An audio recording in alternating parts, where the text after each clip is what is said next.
Welcome back, divas. It's your girl TX Beauty Queen 83, and I'm coming at you today with a tag video. So I originally got this idea from watching Emily Noel and also Risa Does Makeup, and that is, if I lost all my makeup, what are the first 10 products that I'm gonna buy?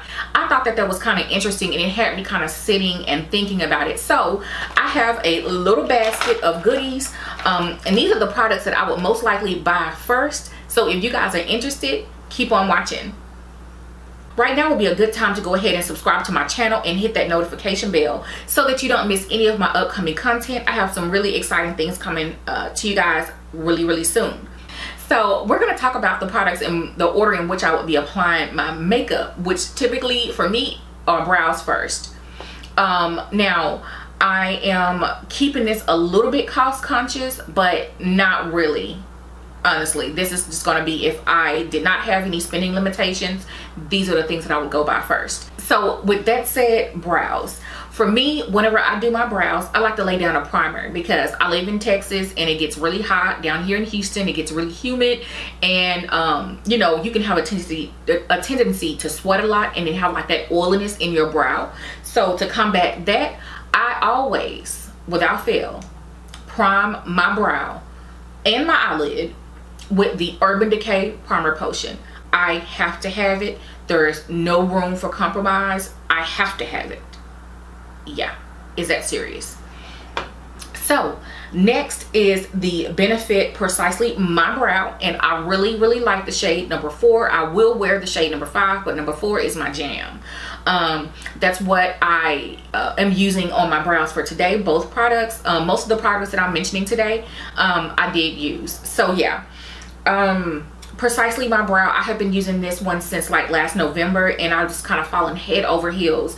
Before, I used to use the Anastasia Beverly Hill chocolate, but this one, shade number 4, is just kind of perfect. It's like a cool tone color, and I really prefer a cooler tone on my brows, so I have to have this brow pencil. So next is going to be my foundation, and if you guys have been watching my channel, you could probably guess what this foundation is going to be. And if you guessed the Cover FX Power Play foundation, you guessed correct. One of the reasons why I really like this foundation is that it is a modern matte, so it doesn't dry you down flat. I am not wearing it today, so that's my bad. I'm wearing the MAC Studio Fix Fluid on my face today. It is a modern matte, which I'm really feeling these new modern mattes. It doesn't suck you dry. I do have oily skin, but I do still want a little luminosity to my skin. It wears well. It isn't heavy. It's pretty much budge proof, and I really love this foundation. So the next product is a concealer, and if you've been watching my channel, this should be to no surprise. This is the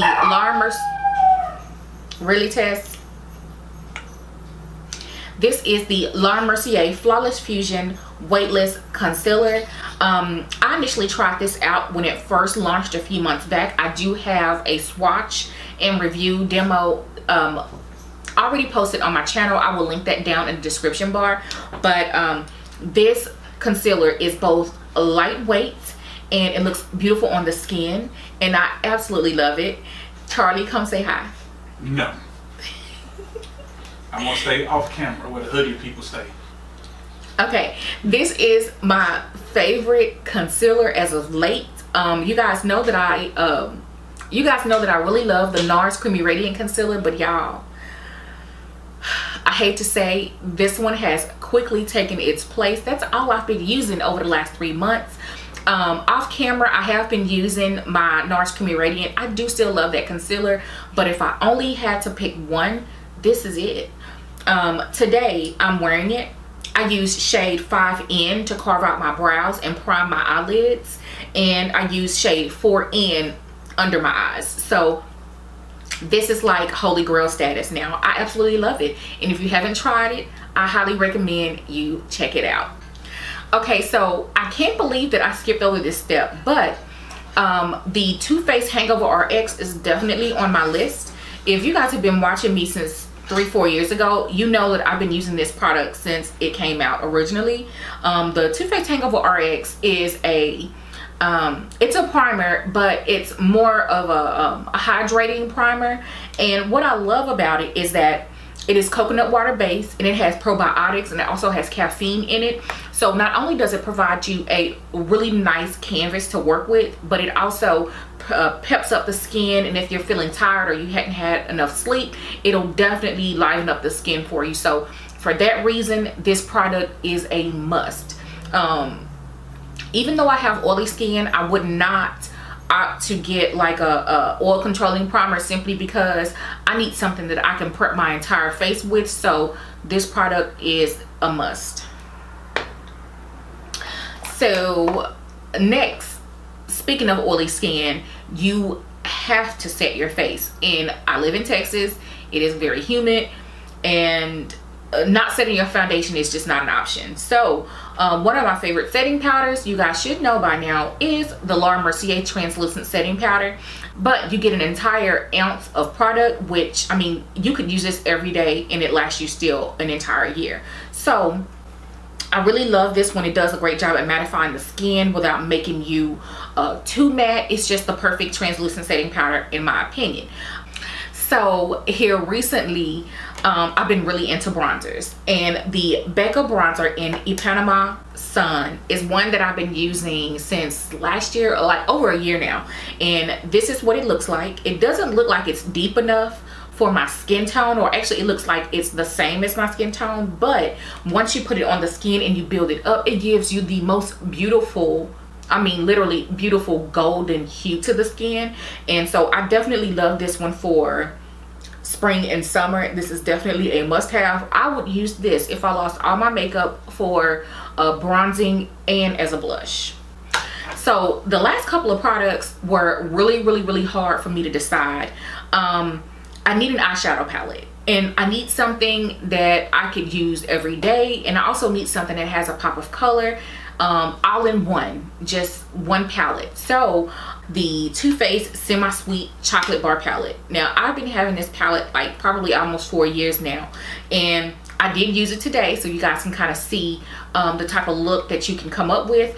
I do work in a corporate environment, so I need something that I could wear to work and something that I could wear to do a video or even wear out at night. And so I kind of feel like this palette can do that for me. You have a pop of blue, you have pink, you have a mauve looking color. You definitely have your browns, and you also have a black that you could use as a eyeliner. And then you have some nice brow bone colors. So for that reason, the Semi Sweet Chocolate Bar Palette is definitely on the list. Another palette that I want to mention that I do not have, but it's one that I would consider, is the Jaclyn Hill palette by Morphe. I really like that palette. I don't know why I haven't picked it up yet. I might end up getting it, but if I lost all of my makeup, that palette would definitely be one that I would consider. So my last product is for the eyes. I could not choose whether or not to get a mascara or if I should buy some lashes. So I kind of, you know, went about it like this. I don't wear mascara every day, but when I want that look, I wear lashes. So in this situation, I opted to buy lashes. These lashes from Ardell, I have been wearing since around October last year. I've been kind of head over heels with both the double up lashes and what's the other one? Double Up and Volume, Mega Volume, that's what it is, Double Up and Mega Volume. And the Double Up Demi Wispies are what I have on my eyes right now. And you guys, I kind of feel like it's the perfect balance between, yeah, I could rock this every day, and glam. So for that reason, I'm going to opt for the Ardell lashes. When I first seen Emily Noel do this tag a few months ago, it kind of had me thinking, and then I seen Risa Does Makeup do it as well, so I just decided to go ahead and put my own spin on it. So these are the products that I would get if I lost all my makeup. So that should tell you what I feel about all the products that I've mentioned here to you today. If you guys want to see any other tag videos, please list them down in the comment section. If you are not already subscribed to my channel, please go ahead and do so now. Do not forget to hit that notification bell, and if you want, please follow me on both Instagram and Facebook. All of that information will be down in the description bar. Until the next time, divas, I will see you later. Bye.